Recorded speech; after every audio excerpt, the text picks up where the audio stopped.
Hey guys, Preacher 357 here, coming to you here from the range again on a very warm southern day. I like it when it gets like this. I'm a southern boy at heart and I don't like the cold weather. Folks up north, y'all like that or whatever, that's fine, y'all keep it. I like it warm like it is today.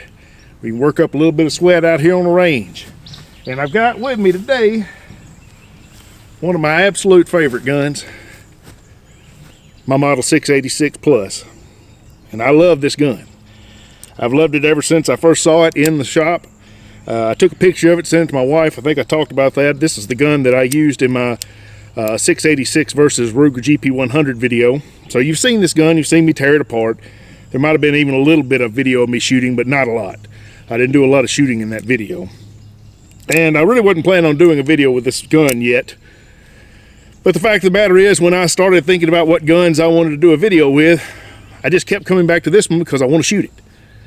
I want to get it out on the range because I have not shot it since that video I did, 4 or 5 months ago. So it's been a long time, and it's not often that I would go that long without shooting this gun because it is pretty much one of my favorite guns. I mean, it's just sweet. It just shoots so well. It feels so good in my hand. It's just so smooth. It's such a beautiful gun. I just love getting it out.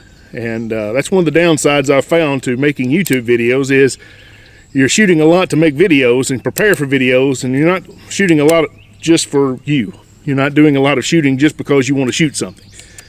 And normally, I would get this gun out every other time, pretty much. I would shoot something else, then shoot this one again. Maybe 2 or 3 things at a time. But, the fact I haven't shot this in 4 months is odd because I've had this gun, I think I bought it in 2015.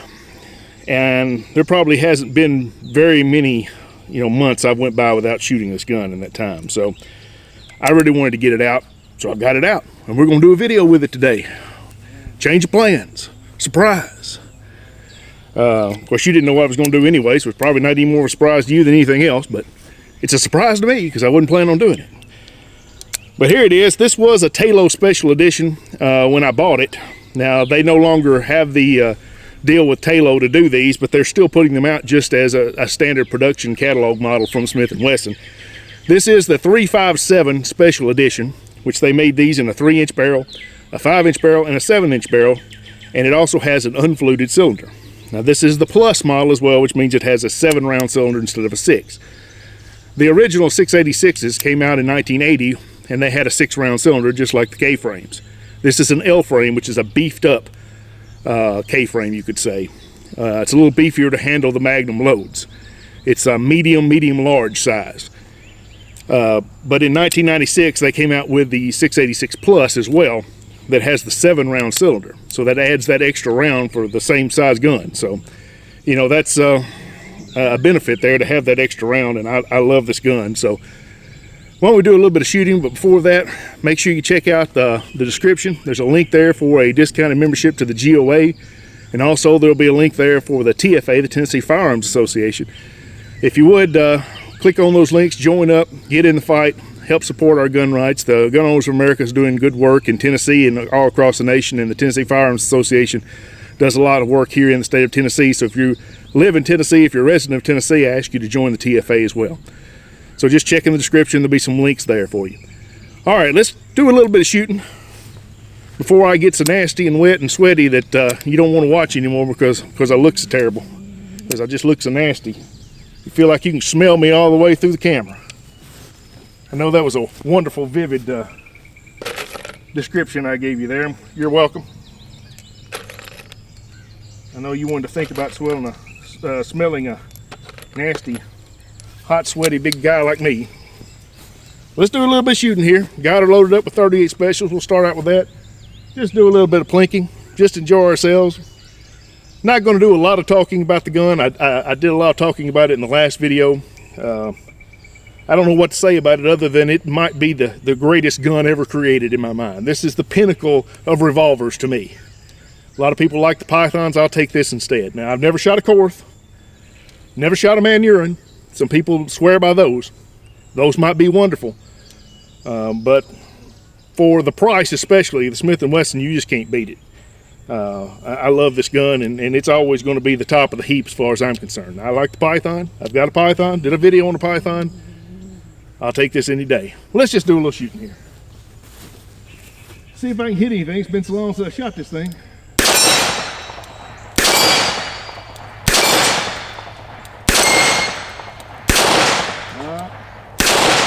Missed again. Still missing. Out of bullets. Not exactly sure where I'm missing that, but let's try again. Should have put it on paper. Like I said, it's been 4 months, so I don't know. Hopefully the sights ain't moved on me any. Shouldn't have. I haven't really been messing with it either. Let's see if I can figure out where to hold on these little plates. I think I may be going high. Let me shoot this big plate again. Well, I think that's what it is. Well, I don't know what I'm doing now. That's dead on. Which direction am I going? As I said, that's the downside of doing these videos. Guns that you love, that you've shot for years, all the time. You don't shoot for a few months, you shoot a lot of different things, and then you pick up a gun that you love and you're almost unfamiliar with it now. Let me shoot this again, see if I can figure out where I'm going. Seems about right.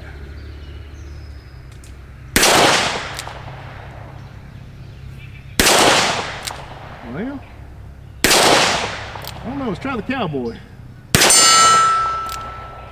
Hold off to this side a little bit. Well, that little plate's gonna give me 50, apparently. I was really hoping I'd be able to slap them around pretty easily. That Model 19 I was able to hit them fairly well with, but that's a 6-inch barrel. This is only a 3-inch, so that does make a difference, but usually I shoot this gun pretty well. All right, I'm gonna hit these plates.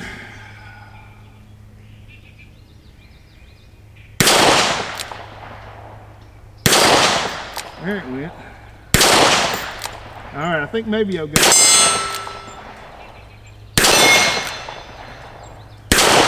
I went high on that one.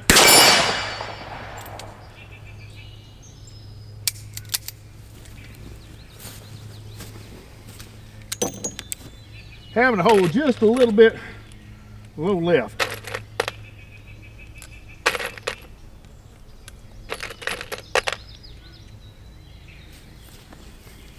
To hit what I want to hit, so. All right, let's just keep going. I'm not gonna do a lot of talking. Go out here to this 35. I can find the range. There we go. I can find the range. There it went. I'm struggling on that too.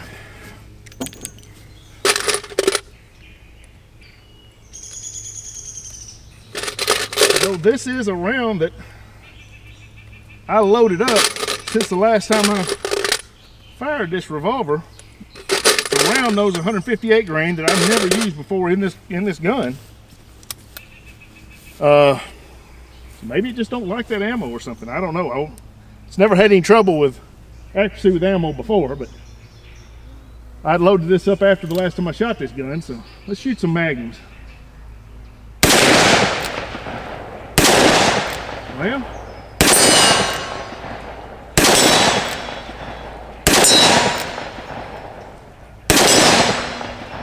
that's a little bit different point of impact here. Shoots pretty well. That round's a little different. I was having to hold a little different for it. We'll go back and shoot a little bit more of the 38 special. Whoa, she's getting hot. Getting hot. Burning my fingers. Back out here. Yep.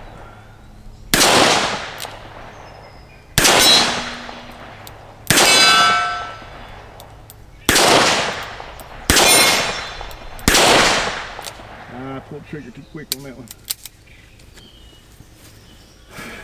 Well, you throw some magnums in here and toss some over here at this 80-yard plate. Just be doing it.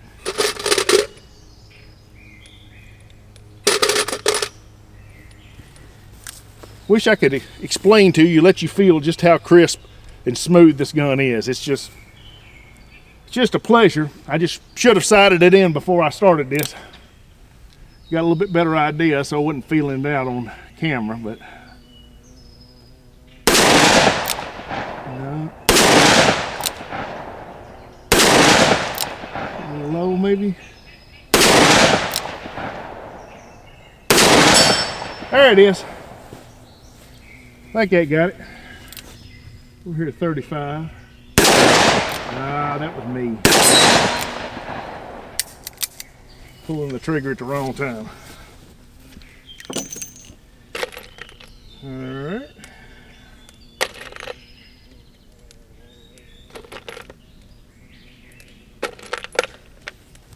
But she sure does get dirty. These stainless revolvers, when you shoot them, boy, you just get all kinds of carbon and residue all over them. Your hands get dirty, the revolver gets dirty. That's all right, they clean up nice and pretty. Well, the gun does. I'm not saying I clean up nice and pretty, but the gun does at least.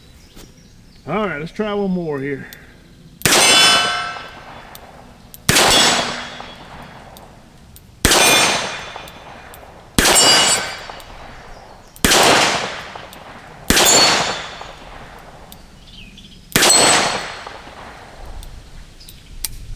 That was all she wrote.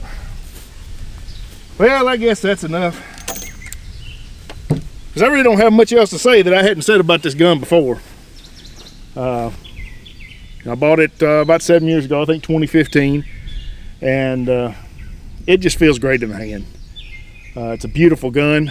I love those ultimate grips that come on it. Some people change them out, but I really like them. They feel pretty good. With the Magnum, sometimes they slip in your hand a little bit. So for shooting hot Magnums, they're not the best grips, but they feel pretty good. And I shoot a lot of 38 Special anyway. I'm just out here to have a good time. And my need for, high pressure rounds that I used to have, where I wanted everything to be as hot as possible and destroy everything it hit, that's kind of subsided with age a little bit. So that I really just get out here and enjoy shooting. Just enjoy hearing that plinking, when it hits the steel plates. So, guys, I appreciate you coming out. God bless you. Glad you could see this model 686 plus 357 edition 3-inch barrel Smith and Wesson here. And hope you guys come back and see me again. Y'all take care.